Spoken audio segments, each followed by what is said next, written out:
Guys நிறைய பேர் வந்து நீங்கள் எந்த கோவில் போனீங்கன்னு சொல்லி இன்ஸ்டாகிராமாக இருக்கட்டும் யூடியூபாக இருக்கட்டும் கமெண்டில் கேட்டுகிட்டே இருக்கீங்க. நீங்கள் கூகுளில் போயிட்டு பால் ஆத்தங்கரை ஸ்ரீ ஆஞ்சநேயர் கோவில் பொள்ளாச்சின்னு போட்டாலே லொக்கேஷன் காமிக்கும்.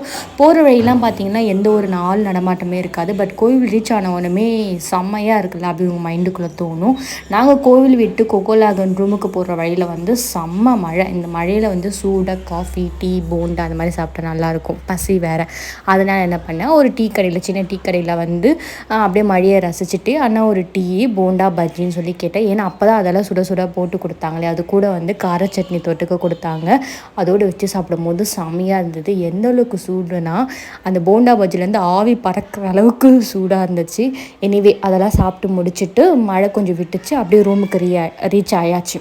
ஸோ இதுதான் வந்து இந்த மினி விலாகு. நீங்கள் வந்து வீடியோ ஃபுல்லாக பாருங்கள். நான் வந்து பொள்ளாச்சி சீரீஸ் 1 சீரீஸ் 2 சீரீஸ் 3ன்னு சொல்லி எந்தெந்த ஹிடன் பார்ட்டில் கவர் பண்ணுங்கிறத போட்டிருப்பேன். ஸோ பார்க்காதவங்க போய் பாருங்கள். பாய் மக்களே.